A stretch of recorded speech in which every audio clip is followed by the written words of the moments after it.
Doctor channel APPG set 2024కి సంబంధించి registration ఎలా చేసుకోవాలని ఈ వీడియోలో క్లారిటీగా ఎక్స్ప్లెయిన్ చేస్తాను. అలాగే know your payment status, know your registration application verification status ఎలా చెక్ చేసుకోవాలనేది ఈ వీడియోలో క్లారిటీగా ఎక్స్ప్లెయిన్ చేస్తాను. దానికంటే ముందుగా మన ఛానల్ ఫస్ట్ టైం అయితే చూస్తున్నారో సబ్స్క్రైబ్ చేసుకోండి, పక్కన కనిసి మరి గట్టిగా నొక్కండి. మన ఛానల్లో పెట్టి ప్రతి వీడియో మీకు నోటిఫికేషన్ కింద రావడం అయితే జరుగుతుంది. ఈ వీడియో కనుక నచ్చినట్లయితే లైక్ చేయండి, షేర్ చేయండి, కామెంట్ చేయండి. ఫ్రెండ్స్, వీడియోలోకి ఏదో వచ్చేద్దాం. ఇక్కడ మనం చూసుకున్నట్లయితే కనుక క్యాండిడేట్ రిజిస్ట్రేషన్ ఉంది కదా, దాని మీద క్లిక్ చేసి అనమాట. క్లిక్ చేసిన వెంటనే మీ hall ticket number, date of birth enter చేసి సబ్మిట్ మీద క్లిక్ చేసేయండి. క్లిక్ చేసిన వెంటనే స్క్రీన్ ఈ విధంగా అయితే ఓపెన్ అవ్వడం అయితే జరుగుతుందన్నమాట. మీ personal details, special category, education details అన్నీ రావడం అయితే జరుగుతాయి. ఇక్కడ మీరు మీ పర్సనల్ డీటెయిల్స్లో name of the candidate, date of birth, Aadhaar number, father's name, gender అన్నీ కరెక్ట్గా ఉన్నది చెక్ చేసుకోండి అన్నమాట.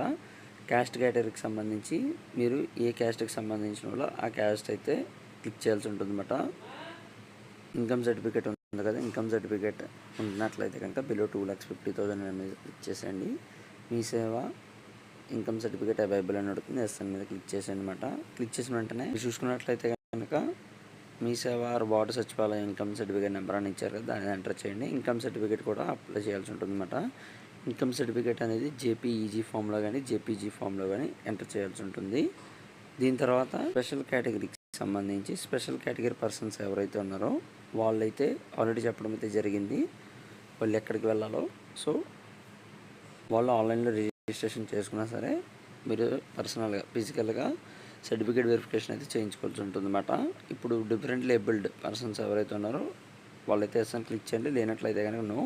అలాగే స్పెషల్ కేటగిరీ పర్సన్స్ మిగతా వాటికి ఎన్సీసీ కానీ, స్పోర్ట్స్ అండ్ గైడ్స్ కానీ, సిఏపీ కానీ, క్యాప్ పర్సన్స్ ఎవరైతే ఉన్నారో వాళ్ళైతే ఎస్ఎన్ క్లిక్ చేయండి, నో అంటే నో అని క్లిక్ చేయండి అనమాట. అలాగే ఇక్కడ మీకు కింద డిగ్రీ సంబంధించిన హాల్ టికెట్ నెంబర్, క్వాలిఫికేషను, మీ మార్క్స్ అన్నీ రావడం అయితే జరుగుతాయి. మార్క్స్ మెమో కూడా అప్లోడ్ చేయమని చెప్తుంది అనమాట. డిగ్రీకి సంబంధించిన మార్క్స్ మెమోస్ కూడా అప్లోడ్ చేయాల్సి ఉంటుంది.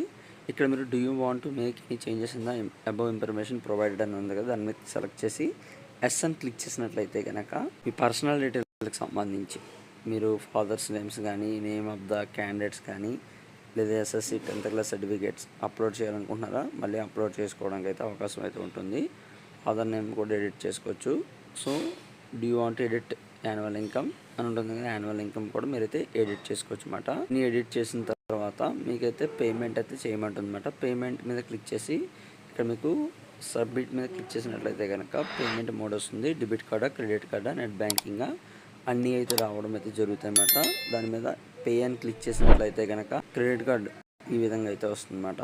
మీ క్రెడిట్ కార్డు మీద మీ card number, expiry date, CVV, minimum card enter చేసి మేక్ పేమెంట్ అని క్లిక్ చేసినట్లయితే కనుక మీకు పేమెంట్ అయితే అయిపోతుంది. తర్వాత ఈ విధంగా అయితే రావడం అయితే జరుగుతుంది అన్నమాట.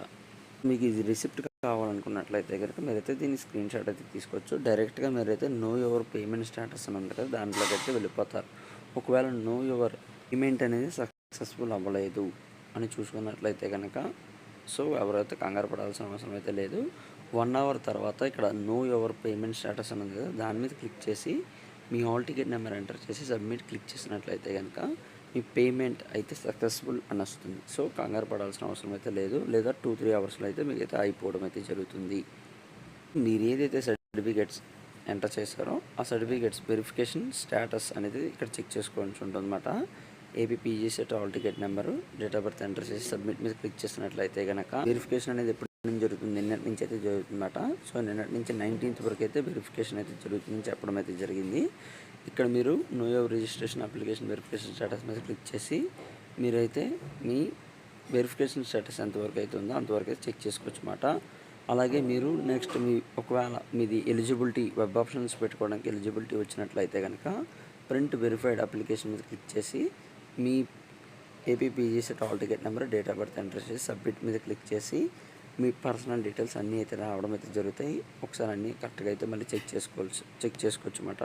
నెక్స్ట్ ఈ ఆప్షన్ సర్టిఫికేట్ రీఅప్లోడ్ ఎవరు చేయాలని చూసుకున్నట్లయితే కనుక APPG CET hall ticket number, date of birth enter చేసి ఎవరికైతే సర్టిఫికేట్స్ రీఅప్లోడ్ అని వస్తుందో వాళ్ళకైతే సర్టిఫికేట్స్ అనేది రీఅప్లోడ్ చేయాల్సి ఉంటుంది అన్నమాట. అందరూ చేయాల్సిన అవసరం అయితే లేదు.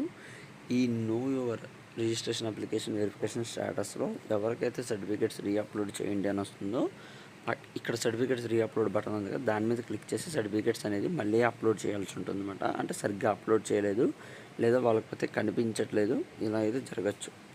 ఇప్పుడు మాత్రమే సర్టిఫికేట్ రీ అప్లోడేషన్ బటన్ మీద క్లిక్ చేసి మీ hall ticket number, date of birth enter చేసి మీరు ఏదైతే ఫైల్స్ అప్లోడ్ చేయమంటుందో ఆ ఫైల్స్ అనేది అప్లోడ్ చేయాల్సి ఉంటుంది అన్నమాట.